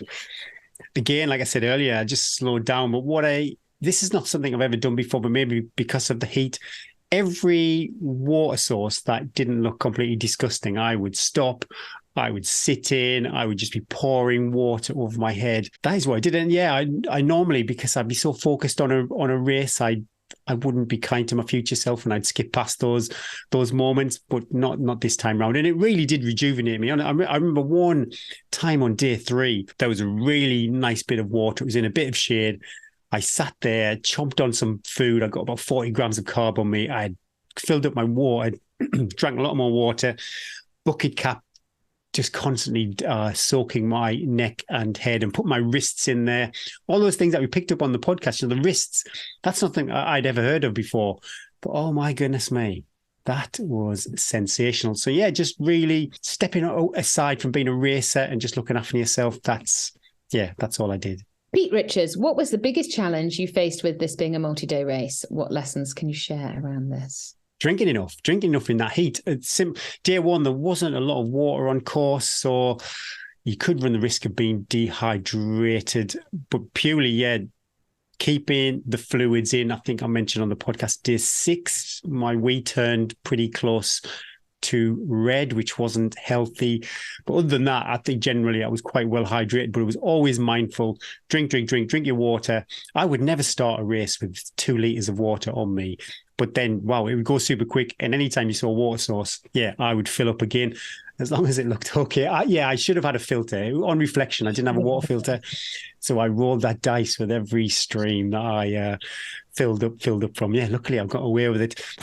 I can faff as good as anybody, Eddie. It's quite surprising how a job that should take 10 minutes could take me 30 minutes. Doesn't surprise me, Gary. I see you at the beginning of this podcast. Yeah, so if I could try and recreate camp admin, I don't know how I'd do that, to be honest. But yeah, if I could reduce my faff time, I would see people sitting down in the communal area doing major taping on their feet, thinking, oh, they got ages before they leave the camp, but they would leave before me. It's quite spectacular how they would turn around their admin in the camp and get out the door. So yeah, I'm a bit of a faffer. Maybe that's just my personality. I'm not too sure, but I'd like to improve that if I did it again. No comments from the co-host. Robert Brooks, during your lowest point, what was your why that kept you going? I thought about this going up Triffin, and I didn't have a why, Eddie. Really, and I remember thinking going up there, oh shit, this is really hard. And I was trying to think about why I was doing it. Why? And yeah, after day 5, I was pooped. But day 5, you've only got one day to go. It was just pure sense of adventure and me challenging myself. I always, I do want to have a positive example for my children. This might sound a bit kind of gushy, really, but I also think I really like to represent the Northeast well. I like to be a good ambassador for my region. We're not a kind of socially mobile area. Generally, people in my village, they don't really go for a run and stuff like that. So, yeah, if somebody saw a little lad from Wingate struggling up Triffin and I thought, oh, well, if he can do it, Gary can do it, I can do it too. So I'm mindful of that. But yeah, strong, deep. I'm fortunate. I've not had I wasn't raising money for charity or anything like that. So there's no like external motivation like that. It was just pure, sense of challenge. Melissa Montague, apart from streams, compression tights, non-exposure, obviously, and protein shakes, did you use any other strategies to help you recover each night, e.g. stretching, massage guns, supplements? And how was getting going again each day? Yeah, I did. I had a right little cocktail of potions. Well, the first thing I do, I'm pretty sure I mentioned this last week too, I would have the 1500 Precision Hydration drink. We are both testing out this product from Pillar Performance, which is a recovery supplement. I had that about half an hour before I went to bed. It's very sophisticated. I don't really fully understand it, but it's lots of macronutrients. Yeah, I had the collagen. Every cup of tea, I had a scoop of collagen in it. The multivits, the vitamin D, the strong vitamin D and B, I had that. I did elevate the legs. When I remembered it, I would go in the cold streams. I would do that for about 5 to 10 minutes. And yeah, a bit of mobility too, just before bedtime. I would get the Proformis. Oh, this is incredible. It wasn't a huge, like just a few minutes here or there. But no wonder you were late out of camp every morning. You were like, just stirring in my next supplement. Well, this was the thing. I think I mentioned again, you had to make sure your bits and bobs were in the right bag, because if I had a cup of tea and I wanted to put my scoop of collagen in it, but the collagen was in my tent, it was like, oh, for God's sake. So yeah, if I would express that to anybody who wants to do it, try and visualize how you will do your morning and your evening and make sure you carry everything with you. Getting going again, I think I'd mentioned before, I did a few recce runs over the lakes and I had DOMs the next day. And I was very pleasantly surprised that every day it was fine to get going again. I could not, if it was a 7-day race, I would not have been able to run Sunday, the way my body felt. As soon as I'd stopped in that adrenaline and the release and everything like that. But for 6 days, yeah, it was absolutely wild. No DOMs. And every morning I could run out of camp. I was super chuffed with that. Martha Irwin, so many congratulations, Gary. Not strictly about the race, but I'd love to know what your post-race recovery looks like. Just pop into Costa, Martha, and ask the people that serve the coffees. After a very tough summer of racing, also, I did find myself on the Vaga website looking at bucket hats yesterday.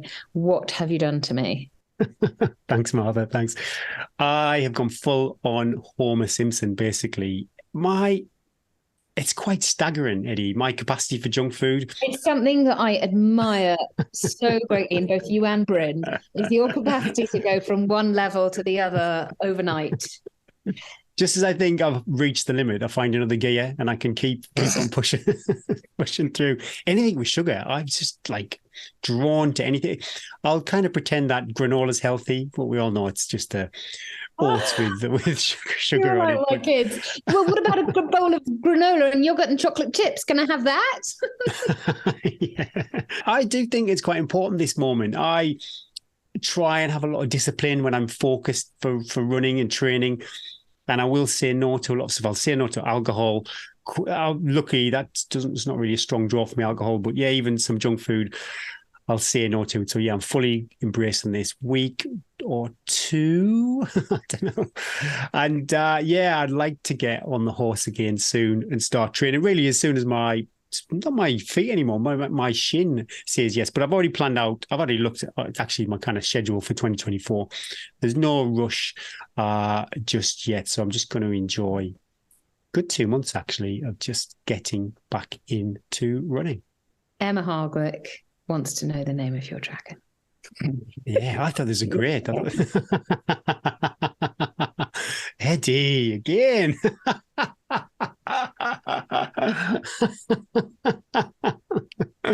Oh, you like? I've ruined it now, haven't I? You ruined the moment. I'd be really curious. Any other dragons out there? What their dragon is called? I've named mine Delilah, and it seems quite stereotypical. Running through Wales, Delilah. There's a bit more of a meaning to that, and it's nothing deep. Don't worry, people. I'm not going. Okay. It's the Sunderland mascot is called Samson, and Samson Delilah. Ah, that's what it is, and it just seemed to have so much synergy. Hopefully that's a little bit more of an insight into my week in Wales. I've got to say again, I was looking through the Dragon Mail. And I really struggled because it's quite emotional that there's so many people out there rooting for you. Yeah, it's lovely to read through all the Dragon Mail. But yeah, thanks for all your support. Hopefully those answered some of your questions. We've been very good. We've got the coaches together again. So yeah, no massive pause like we had professional previously. outfit now. This is we're in the mainstream now, Gary. Yeah. This week's question comes from Blythe Davis.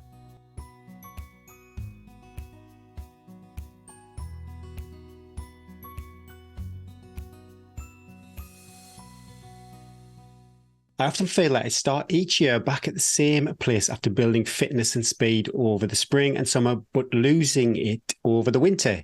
Do you have any advice for maintaining fitness and improving year on year? I find it hard to figure out if building a solid base over winter is to the detriment of keeping what you have gained over the summer. As an amateur athlete, would I gain much from getting my heart rate zones tested rather than working to those given by my Garmin? Cheers, Blythe. Hi, Blythe. Yes, so winter training is definitely tough in Northern Hemisphere because it's dark and it's cold, and so it can feel really, really like a struggle to get out the door some mornings. Everyone goes through it. I certainly go through it. But there's a few things that I do and I recommend my athletes do. One of them is getting into cross-country. Cross-country is pretty much the oldest form of running, I think. And the races have been going around for 200 years, and it started in the UK. So we have a massive scene cross-country. There are cross-country races all over, and they're brilliant. And I actually think they help every other form of running, whether it's track, road, ultra, trail, whatever it is. Cross-country is just so useful and beneficial for every type of runner. It's the strength, the conditioning, the coordination. And it really, we'll get onto the next point, but it takes the clock off the agenda, so it doesn't really matter how fast you're going. It's more about the race and the turning up and then the people around you and that whole thing. So there's so many benefits, and it keeps you fit. Personally, I like to use the fear of failure as a motivator in the winter. So if I don't get out and do the training and I know I've got a cross country coming up, I'm going to look, pretty silly and all my friends are going to beat me. So it keeps me training, keeps me motivated. Might be something to look at. See if you can get into cross country. It's just a really great way of fixing that winter blues that we all go through.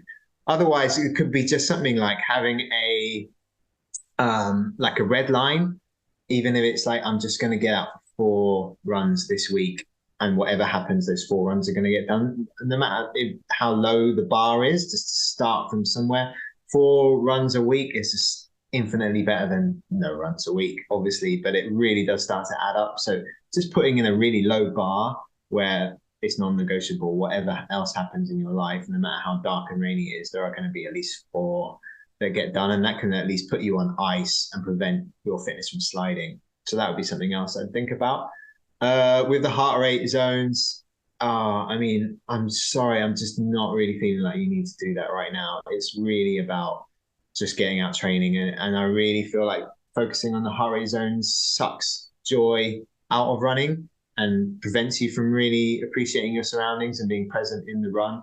And this is something that I see time and time again. It's a slippery slope where the more you get into heart rate zones, the more you start getting into lactate thresholds, and the more you start getting into zones 1s and zones 2, and is it 5 zones or 3 zones, or now there's like 7 zones. And it can just get really, really sciencey and confusing and just like not fun. And also, on top of that, if you look at the very best runners in the world, the Kenyans, Ethiopians, Ugandans, they've had coaches throwing all this technology at them for years now, for decades, and they've rejected it all outright for tuning into the supercomputer of their own brain, how they feel. I did a run just yesterday and I was really tired. I was on 100 miles a week. My heart rate was really low. I should have been able to go way faster. My heart rate was like, hey, what are you playing at? Go for it. But I was just tired and I needed to take a break. If I had a run to heart rate, I would have ruined myself. I'd have probably pulled something, got an injury, and today I'd be in a state. You have to overrule your heart rate. It's just one crude measurement with the supercomputer of your brain. There's so many things going on. So I would definitely recommend against that. Interoception is the name of the sense of actually feeling things for yourself. Heart rate is never going to be able to give you as acute and accurate and real-time feedback as your brain. So tune into that, really rely on that. If you want to science it up, you can use the scale of RPE, rate of perceived exertion, and think about it in terms of that. But normally, if it's easy run, you know what easy is, and your brain's going to tell you. And if you outsource that information to your heart rate, it's not fun. So definitely, in my opinion, no, don't go that way. Just stick with the joy of running.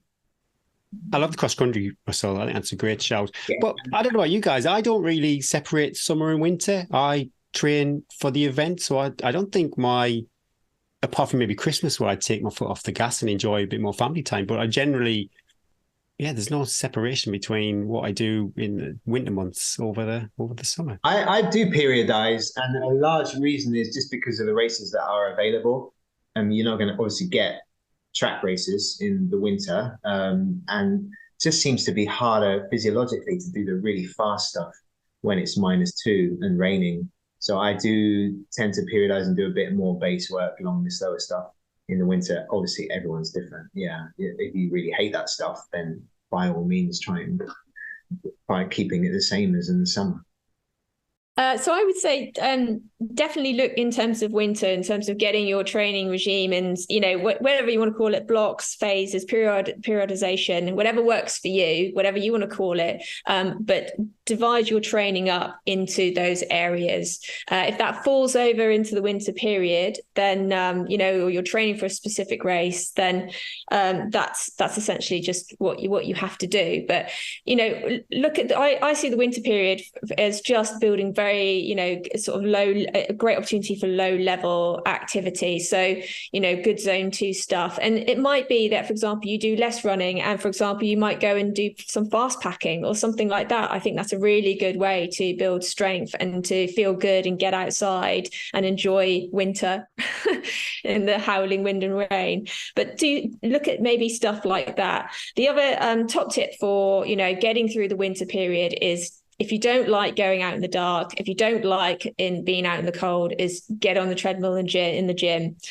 You can continue, to work hard. You continue to get the pace work down that you need in a much nicer environment if that's not to your liking. I love the grind of the misery, so I'm out there.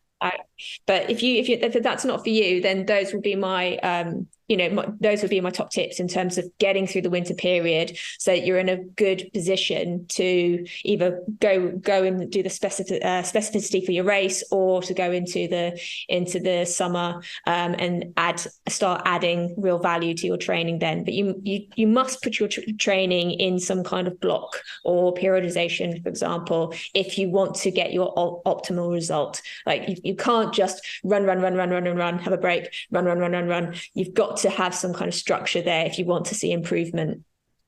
The second thing with heart rate zones, I'm massively with Russell on this. I think it's really important, not just as athletes, but as people, to trust ourselves and trust what our body is telling us. We've got we're well attuned, we're well evolved to know what we want and know how we feel and know what we need.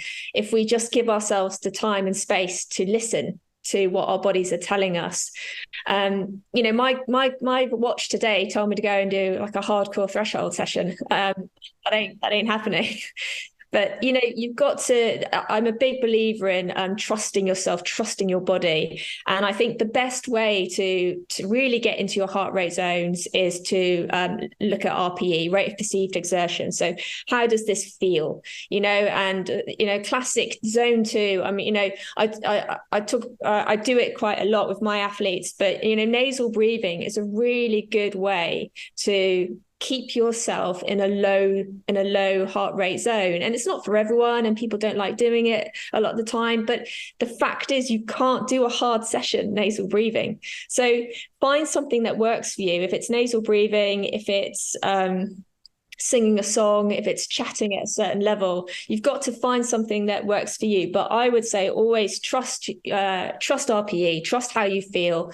All of this technology, it's great and it's fantastic. And yeah, I've got a cool watch and I use it, but it's always secondary. It's always secondary to how I feel. So, these are great tools, great things to use. Utilize them, but don't let them define your life. Trust yourself.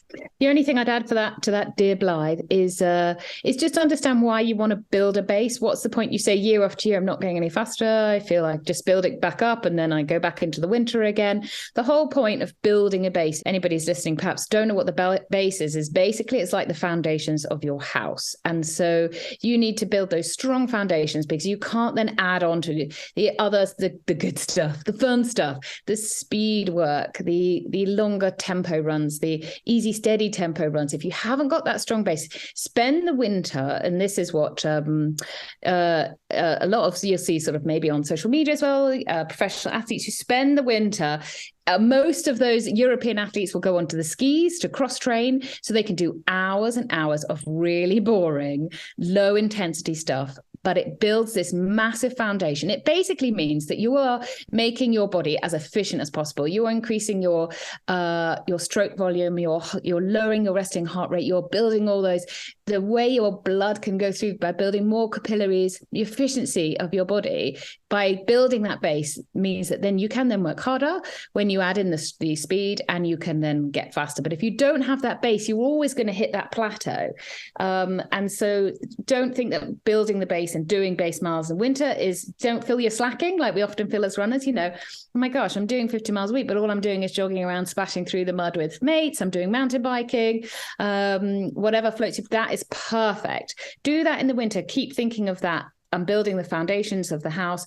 And then as the daffodils, the bluebells start coming up, you can start building the bricks, start putting the windows in, start putting the doors in, adding the little sessions. And if you've done a really good base build, so my Strava always looks massive in like November, December, massive load of volume with lots and lots of cross training. And then that volume will drop off as I add speed, as I head into the races. But that volume will stand me in good stead for about a year. And I can just keep adding speed, a little bit of recovery, a bit more speed, a little bit more recovery, keep building up. And then you almost get to the top of your house, you have a look around and you go, actually, I need to go back, and because I'm going to add in my conservatory now for this year. So maybe have a little think about it that way, Blythe, too. Good luck this winter. Let us know how you do and how you come out of it like a fresh little lamb, spring chicken, ready for some great races next year. Good luck, Blythe. Good luck.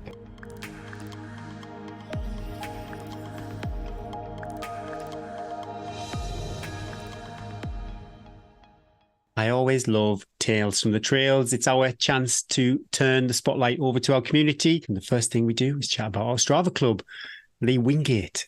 237.6 miles. And Lee Wingate again, 81 hours and 7 minutes of total exercise time. Now, Lee's still smashing his joggle attempt. Keep going, Lee. Well done. Awesome to see that. Amazing. And Kimberly O'Hara, she climbed 32,000, just over 32,000 feet of elevation.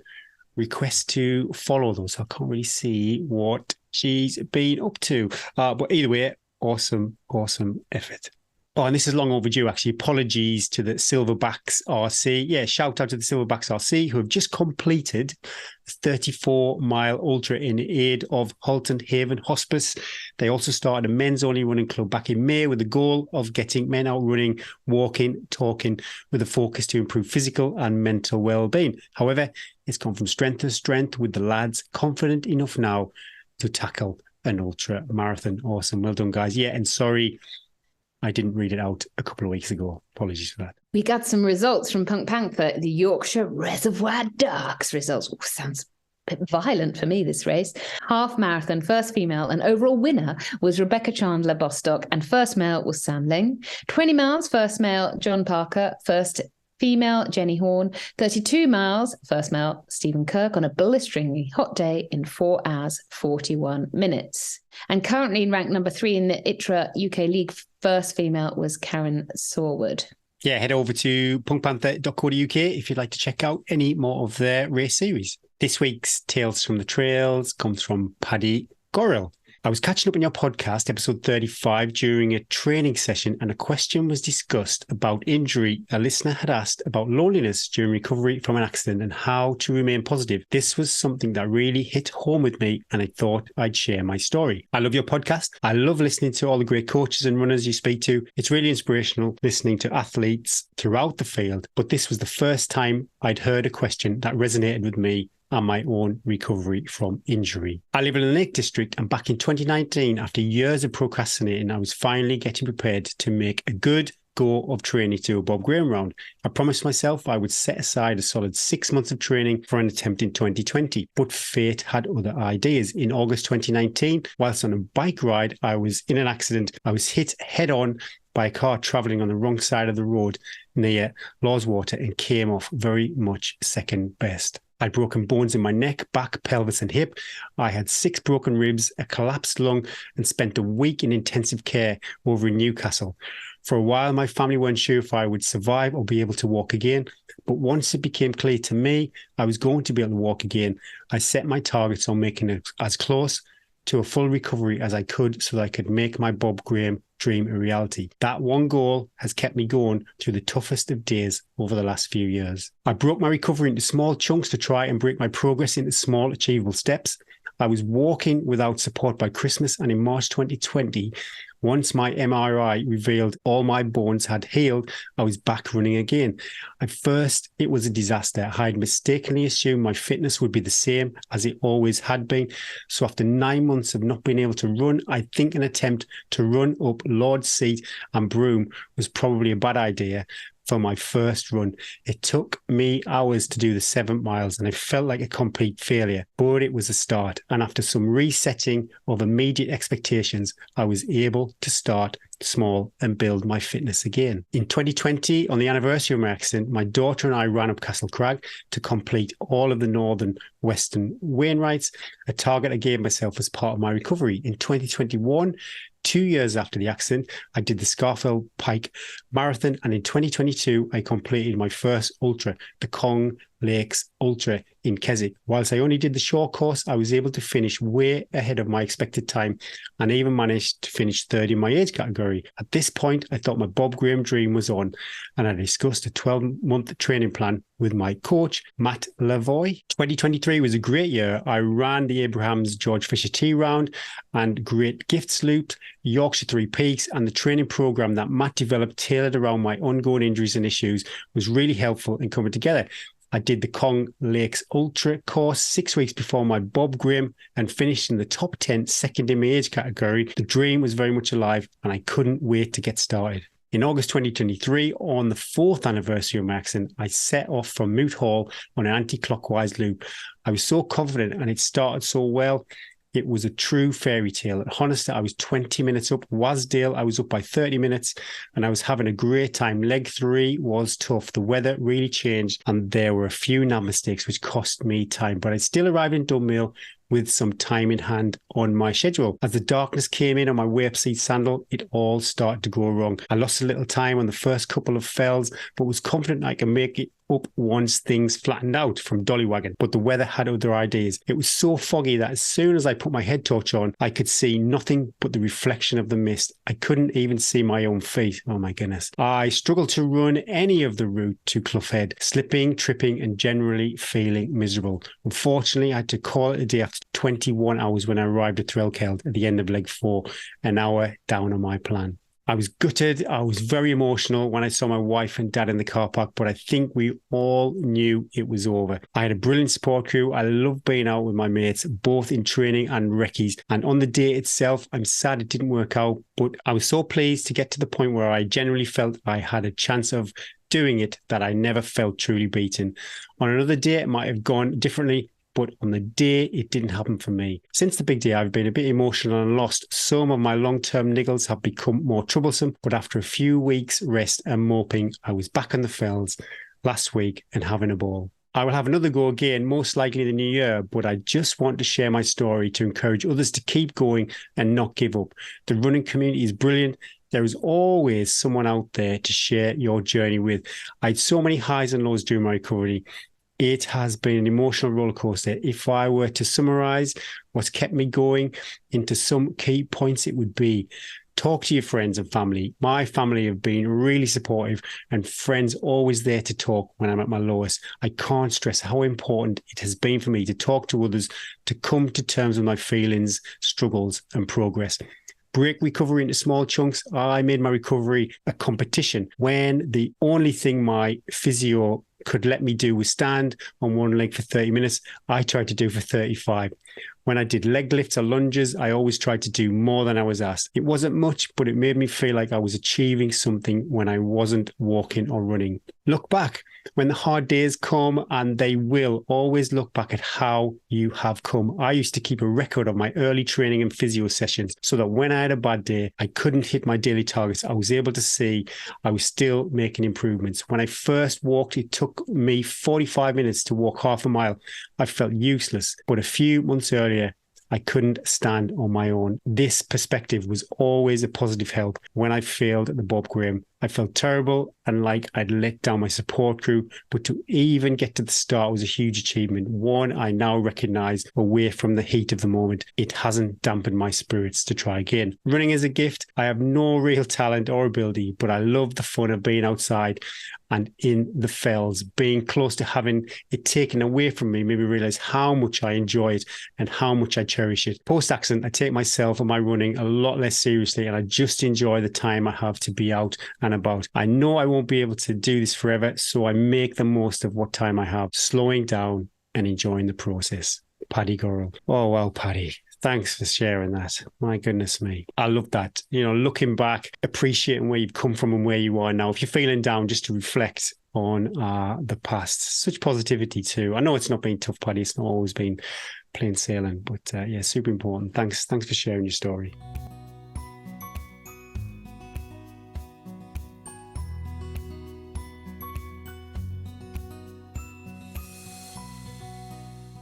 You may remember quite a long time ago now, we ran a competition, partner with Innovate, to win a pair of Trailfly G280s. Well, we have a winner, and that winner is Ian Wilson. Well done, Ian. The guys over at Innovate will be in touch. And yeah, write your address on that box of new shoes. Thanks everybody for entering. The team over at Innovate was super pleased with the response, and yeah, we have been too. Brilliant. Thanks a lot. I get the sense you might need a little bit of a boost this week, Eddie. It's normally you giving me. All the highs and lows. We've got some 5-star reviews. Do you want to go first, or do you want me to? I'll do it. Go on then. Go on. Come on, Eddie. Let's read S. Walters' favourite podcast. Laughter, tears, hat tips. Hat tips. I do have hot tips. Dramatic tales, friendship goals, full exposures. She and Trails has it all. Eddie inspires me to be my most badass. Yeah, I do. And Gary is the purest soul around. Too right. Never stop being the best. Oh, thanks for that. You with your pure soul, me with my hot tips. I will read out David Tomo's review, The Perfect Long Run Companion. I've been listening to the podcast from the very first episode, and their weekly release has been the highlight of my week ever since. A great mixture of segments and enough content to keep you entertained deep into your Sunday long run. Gary and Eddie have a wonderful rapport, a duo that never fails to crack me up, whether it's faux pas or Eddie's 10 out of 10 accents. We've had an accent today already. I'll let that slip. Have we? Have we? Have I done one? Yeah, you're Carol Morgan. You did. It's so natural to me, Gary. It's just so natural. I didn't even know.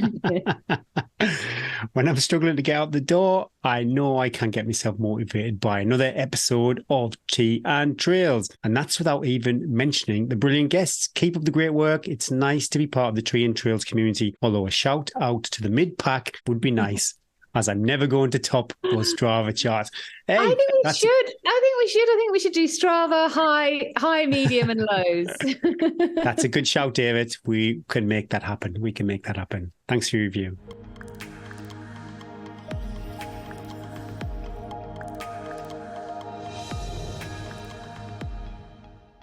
So what is your post Tot Dret Can't tell look you. like? Can't tell you. Not signed the contract yet. It could be big news. Let's just say there could be big news next week. Drum roll. There's some few little things that need to be put in place, isn't there? First, Teasing us, Eddie. You know what it is, you donut. Are you adding to the jeopardy? You're adding to Yes, this. yeah, I'm trying to. Yeah. Okay, so sorry. Well, Gary, I can't tell you right now. I know you really want to know, but it's got to be a secret. Yes, there is something potential in the pipeline, but just need to confirm a few things first. But let's just say I'm on week 1 of a training plan, and there could be something in the not too distant future, which will be epic. But all will be revealed. You'll have to tune into episode 40 next week to find out why. Yeah. What about you, Big G Goller? What you got? Oh, Not a lot again. Yeah, I'm missing cross country, which is it's come at a good time actually. I'm not ready to run at Reckington. I don't think you're ready to run cross country. This is coming at excellent time because though I'm in excellent shape, I don't think you'd get out the starting pen. I'd be very nervous about those first 10 steps. If there was a pack after the slow pack, I think I would be relegated into it. But yeah, it's coming at a super good time because I'm going to Essex this weekend, which coincides where Essex is? That's down like south of England. It's a long way from home. Yeah, well, Lisa's from Essex, so that's why we're going. Are you driving, taking the train? Driving, yeah. It's a long drive, isn't it? I know. Super long. I don't enjoy it. But yeah, that's why I'm missing the cross-country fixture. Not because of your broken shin. No. Yeah, like I said, it's super good time. But yeah, I'm going to continue on with the donuts, the fish and chips, the yum-yums, and the beer. And I've made a decision, unlike you might be announcing a race next week. I'm going to announce I'm not going to run at York Marathon. I might still go and be a cheerleader. I quite enjoy that. Quite often Trish has said that, if you can't race, you'll go and help. So got a few mates going down. I might be the bag carrier for the day. I think it'd be nice to go and see them, but I just don't think it's going to serve me well at all. 26.2 miles on tarmac. It will not do. Oh, the thought of it. I did 9 miles on tarmac yesterday, and I don't know. I kudos to people that live nowhere near trails or do road running all the time, because my hips don't lie about all that, the pounding. But this is going to be, with Manchester Marathon in April, the early part of next year is going to look a lot different to previous years. It'll be a super big challenge. If I can hit 3 hours. Goal B is to be good for age for London, which is 3:15. But you probably need to do 3:10 to get you in there. 3:10. You could do 3:10 in a couple of weeks. I don't think I can. I really don't think I can. A little less yums, a little bit more. I know. I'm not ready to move away from that season of my life just yet. No, I get it. Oh my goodness, Eddie, we have spent a long time on this Zoom call together. But we are done. We are done for another week, and hopefully you enjoyed the show. If you did, please take a look at Patreon. Loads of great deals over there. You save a few quid, we can put some money in the meter too. And thanks to all our partners and patrons, new and old, be kind to your future self. Don't forget to like, subscribe, follow, and give us a share. Tell your mates. I heard last week that somebody used to listen to Run to the Hills and they were not aware that we were still going as Tea and Trails. So yeah, give us a share. You never know. Somebody might be mourning our old content. And you can turn up on a bus on Tot Dret and someone will turn around and go, you ready for Tea and Trails? You can be at a refuge at 3,000 meters and someone can say, have you booked so-and-so for episode 43 of Tea and Trails? They're always out there, Gary. They're watching. I love it. I absolutely love it. Gary loves it. He can't get enough of it. We made it. If you're feeling a little bit blue like me, know you're loved. You're epic, and we're there for you. Keep showing up. Keep believing. Your journey is your journey. Trust the process. Listen to your body, and of course, your favorite podcast. Make sure you refuel with your favorite brew. My name is Eddie Sutton, and I'm Gary Thwaites, and that was episode 39 of Tea and Trails.